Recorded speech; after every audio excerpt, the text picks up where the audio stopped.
मैं Shilpi Singhal the radiant way school से। आज मैं आपको भारत देश के प्रथम राष्ट्रपति डॉक्टर राजेंद्र प्रसाद जी के जीवन और कर्मठ व्यक्तित्व से परिचित करवाने वाली हूँ। उनके कोमल, गंभीर एवं संवेदनशील व्यक्तित्व के साथ एक आदर्श, अनुकरणीय, अनुशासित राष्ट्र नेता का रूप भी जुड़ा हुआ है। देश के भावी कर्णधार छात्र ऐसे महान राष्ट्र नेताओं से प्रेरणा प्राप्त करें, यही इस पाठ का उद्देश्य है। तो हमारा आज का विषय है महान विभूति डॉक्टर राजेंद्र प्रसाद। इस पाठ के द्वारा भारत के पहले राष्ट्रपति डॉक्टर राजेंद्र प्रसाद के व्यक्तित्व की अनगिनत विशेषताओं को उभार कर अर्थात प्रकट कर सामने लाने का प्रयास किया गया है। सादा जीवन, उच्च विचार की आदर्श प्रतिमूर्ति राजेंद्र बाबू की न केवल वेशभूषा सादगीपूर्ण थी, बल्कि उनका स्वभाव भी अत्यंत कोमल, गंभीर और संवेदनशील अर्थात भावुक था। उनकी पत्नी आदर्श भारतीय नारी थी, मतलब कि वे सबकी सुनती थीं। वह माँ, बेटी, बहन, पत्नी के सभी दायित्वों को निभाती थीं, इसलिए उन्हें आदर्श भारतीय नारी कहा गया। इसमें प्रस्तुत राजेंद्र बाबू के व्यक्तित्व के सभी गुण सभी के लिए अत्यंत प्रेरणादायक हैं, अर्थात वे हमें अच्छे कार्यों को करने के लिए प्रोत्साहित करते थे। सुविचार है कि त्याग की सीमा नहीं होती, ऐसा महात्मा गांधी जी ने कहा था। कुछ देदीप्यमान नक्षत्र इस पृथ्वी पर जब मानव रूप में जन्म लेते हैं तो वे अपने कुल का ही नहीं, समस्त देश का सिरमौर बन जगमगाते हैं। बच्चों, इस पंक्ति का आशय स्पष्ट करने को आ सकता है, इसलिए इसे ध्यानपूर्वक सुनिएगा व समझिएगा। परंतु इससे पहले आशय क्या होता है वह समझिए कि आशय अर्थात मतलब, तात्पर्य, अभिप्राय, अर्थ होता है। ठीक है।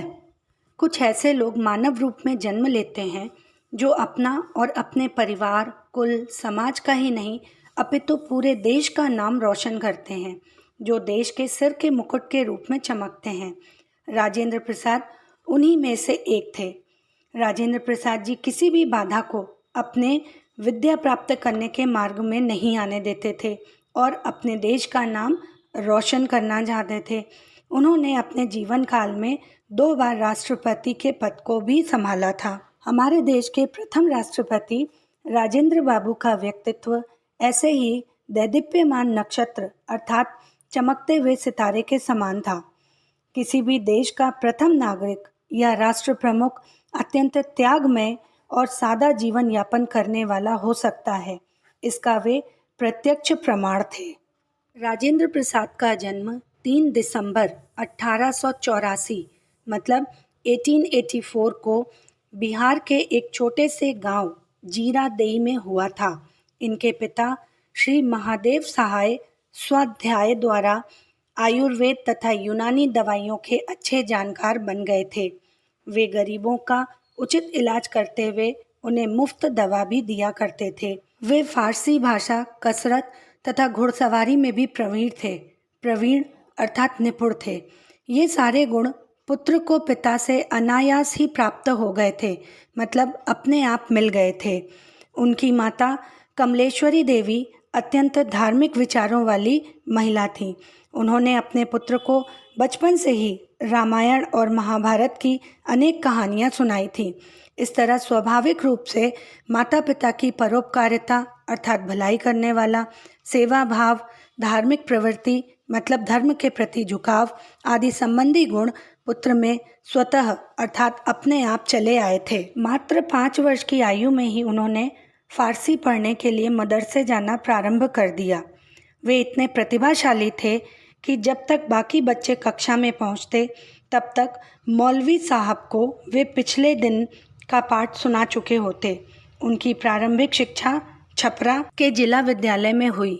बाद में उन्होंने कलकत्ता के सुप्रसिद्ध प्रेसिडेंसी कॉलेज से उच्च शिक्षा प्राप्त की। वर्ष 1915 में उन्होंने विधि में परास्नातक की परीक्षा स्वर्ण पदक के साथ उत्तीर्ण की। तत्पश्चात कानून के क्षेत्र में डॉक्टरेट की उपाधि भी प्राप्त की। अब आप इसे ऐसे समझिए कि विधि का मतलब तरीका होता है, परंतु यहाँ विधि एक पढ़ाई है, मतलब कानून की पढ़ाई को भी विधि कहा जाता है। साथ ही परास्नातक को एमए कहा जाता है और डॉक्टरेट की उपाधि मतलब जब आप पीएचडी कर लेते हैं तब आपके नाम के आगे डॉक्टर की उपाधि लग जाती है। वे बहुभाषी विद्वान थे। बहुभाषी मतलब अनेक भाषाओं के जानकार तथा अंग्रेजी, हिंदी, उर्दू, फारसी तथा बंगाली भाषा पर उन्हें पूर्ण अधिकार था। वे इन भाषाओं में धारा प्रवाह बोल व लिख सकते थे। धारा प्रवाह मतलब लगातार, जैसे एक झरना धारा प्रवाह बहता है, या स्वामी विवेकानंद धारा प्रवाह भाषण देते थे। उन्हें गुजराती तथा संस्कृत भाषाओं का भी समुचित ज्ञान था। तत्कालीन प्रचलित परंपरा मतलब उस समय की जो परंपरा थी उसके अनुरूप मात्र 12-13 वर्ष की आयु में ही उनका विवाह राजवंशी देवी के साथ हो गया। लेकिन यह विवाह इस अटल साधक के विद्यार्जन में कभी भी बाधक नहीं बना। उनकी पत्नी उनकी अनुचारिणी सिद्ध हुई। वे निरंतर परिवार की देखरेख तथा सेवा में लीन रहीं और पति की ही भांति परोपकारिणी, दयाधर्मणी तथा कर्तव्यनिष्ठ रहीं। विद्यार्जन अर्थात विद्या प्राप्त करने में अनुचारिणी, पीछे चलने वाली। जैसा कि मैंने आपको पहले ही बताया था कि राजेंद्र जी की पत्नी एक आदर्श भारतीय नारी थी कि वे अपने सभी धर्मों का निर्वाह कुशलतापूर्वक करती थी। वे कभी भी अपने पति के विद्या ग्रहण करने के मार्ग में नहीं आई थीं। राजेंद्र बाबू के जीवन पर उनके बड़े भाई महेंद्र प्रसाद का विशेष प्रभाव पड़ा। उन्होंने ही राजेंद्र बाबू के मन में देश प्रेम की लौ जगाई थी। यद्यपि राजेंद्र बाबू ने अपनी वृत्ति की शुरुआत अर्थात अपने काम की शुरुआत एक वकील के रूप में की थी, परंतु देश की तत्कालीन परिस्थितियों व हलचलों के प्रभाव से वे अछूते नहीं थे। वे अपने आसपास की परिस्थितियों का बौद्धिक एवं तार्किक आकलन कर रहे थे, मतलब बुद्धि और तर्क के आधार पर उसका मूल्यांकन भी कर रहे थे और उन्हें अनुभव हो रहा था कि उनकी आवश्यकता परिवार से अधिक मातृभूमि को है। गोपाल कृष्ण गोखले ने उन्हें सर्वेंट्स ऑफ इंडिया सोसाइटी नामक संगठन में शामिल होने के लिए प्रेरित किया, जो उनकी पारिवारिक जिम्मेदारियों के कारण संभव नहीं हो पाया। वे इसके लिए हृदय से बहुत दुखी भी रहे। वस्तुतः संपूर्ण परिवार का भार वे अपने भाई पर ही डालना नहीं चाहते थे। स्वदेशी आंदोलन और बहिष्कार आंदोलन आदि पूरे उफान पर थे, मतलब कि अपने देश की वस्तुओं का प्रयोग कीजिए और विदेशी वस्तुओं का त्याग कीजिए, और यह आंदोलन काफ़ी तेजी पर था। राजेंद्र प्रसाद भी अब इससे अछूते न रह सके। जब विदेशी वस्तुओं की होली जलाने का समय आया तो उनके पास कोई विदेशी वस्त्र न था। उनका झुकाव आश्चर्यजनक रूप से पहले से ही स्वदेशी वस्तुओं की ओर था। चंपारण आंदोलन में राजेंद्र बाबू ने खुलकर भाग लिया और गांधी जी के विश्वास पात्र बन गए। अब ये चंपारण आंदोलन क्या है? तो बच्चों, गांधी जी के नेतृत्व में चंपारण में जो सत्याग्रह हुआ था उसे चंपारण सत्याग्रह के नाम से जाना जाता है, और यह भारत में गांधी जी के द्वारा किया गया पहला सत्याग्रह था, जिसमें किसानों से ज़बरदस्ती नील की खेती करवाई जाती थी। स्वतंत्रता आंदोलन के साथ जुड़कर भी वे सामाजिक समस्याओं के प्रति अपने दायित्वों को नहीं भूले। वर्ष 1914 मतलब 1914 में बंगाल और बिहार के बाढ़ग्रस्त लोगों में वे दिन रात का अंतर भूलकर भोजन और कपड़ा बांटते रहे। समाज कल्याण हेतु उनकी निस्वार्थ और कठिन साधना सचमुच वंदनीय रही है। उन्होंने सदैव ही सादा जीवन व्यतीत किया। गांधी जी के संपर्क में आने के बाद उनमें आत्मनिर्भरता की भावना और अधिक बढ़ गई। राष्ट्र एवं गांधी जी के प्रति संपूर्ण निष्ठा और भाव रखते हुए वे स्वतंत्रता आंदोलन में जी जान से कूद पड़े। बिहार में नमक सत्याग्रह का पूरा भार उन्होंने स्वयं संभाला और गिरफ्तार कर लिए गए। उन्हें 6 महीने की जेल की सजा हुई। मतलब नमक पर ब्रिटिश राज के एकाधिकार के खिलाफ आवाज उठाई थी। इसे दांडी मार्च के नाम से भी जाना गया। वर्ष 1934 मतलब 1934 में उन्हें अपने भाई की मृत्यु से गहरा आघात लगा। आघात अर्थात चोट या धक्का। परंतु स्वतंत्रता आंदोलन से उन्होंने अपने पांव पीछे नहीं खींचे। 1939 से 47 मतलब 1939 से लेकर 1947 तक के वर्ष उनके लिए विशेष रूप से उल्लेखनीय रहे। स्वतंत्रता आंदोलन स्वशासन मतलब अपना शासन करने की ओर पग अर्थात कदम बढ़ा रहा था। विदेशी शासकों के अत्याचार भी बढ़ रहे थे और इसी समय एक और गहरी चोट उन्हें पहुंची। वह थी जीरादेई में भड़के दंगे। यह विभाजन की विडंबना थी जिससे फसाद ने स्वयं ही जन्म ले लिया। उनका जन्म स्थान कभी हिंदू मुसलमान सौहार्द का प्रतीक रहा था। वहाँ दोनों समुदायों द्वारा इकट्ठे होकर दिवाली के दीपक जलाए जाते थे, मुहर्रम पर ताज़िए निकाले जाते थे, पर अब वही स्थान जल रहा था। वे बुरी तरह आहत हुए। उन्होंने वहाँ के समस्त लोगों से अपील की कि वे विचारों से भिन्न हो सकते हैं, परंतु इसका अर्थ यह कदापि नहीं कि वे एक दूसरे का रक्त बहा दें। अंततः सारे प्रयत्न विफल रहे और अखंड भारत का स्वप्न भी खंडित हुआ। यहाँ पर सौहार्द का मतलब सद्भाव या मैत्री होगा और आहत का मतलब दुखी होगा।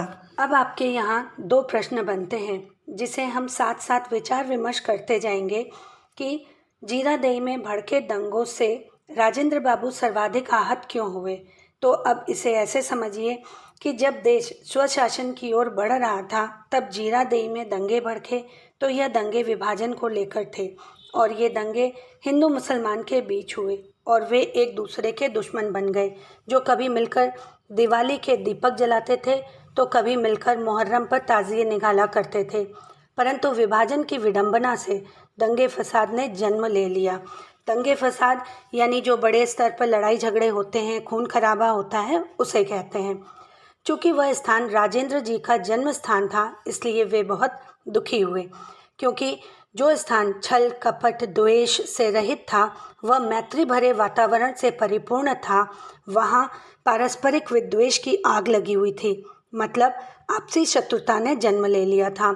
उन्होंने लोगों से शांति की अपील की अर्थात प्रार्थना की, परंतु उनके सारे प्रयास विफल रहे। ठीक उसी प्रकार से विभाजन की विडंबना फसाद क्यों है, इसका उत्तर भी यहीं से ही निकालना होगा।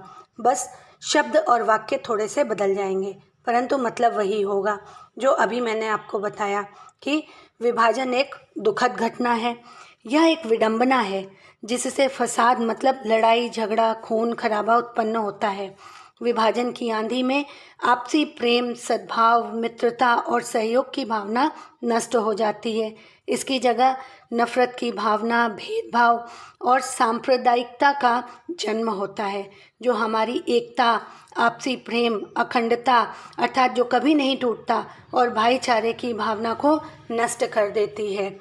हमारा देश भारत एकता और प्रेम का देश था, जहाँ पर हिंदू मुसलमान एक साथ मिलकर दिवाली और मुहर्रम का त्यौहार एक साथ मनाते थे।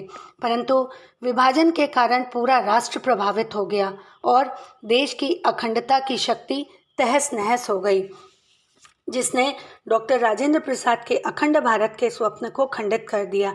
इस दुखद विडंबना के कारण फसाद ने अपने आप ही जन्म ले लिया। 15 अगस्त 1947 का दिन स्वतंत्रता प्राप्ति के साथ देश का भाग्य विधाता बन गया। अब इस एक पंक्ति को समझिए कि 15 अगस्त 1947 का दिन हमारे देश के लिए ऐतिहासिक मतलब हिस्टोरिकल तो ऐतिहासिक तथा अत्यंत महत्वपूर्ण दिन था, क्योंकि हमारे देश ने 200 वर्षों से ज़्यादा अंग्रेज़ों की दास्ता से मुक्ति पाकर स्वशासन की ओर अपना कदम बढ़ाया था।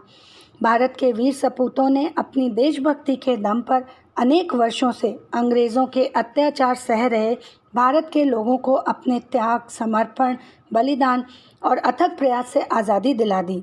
इस लंबे संघर्ष में अनेक वीरों ने अपने प्राणों की आहुति दी।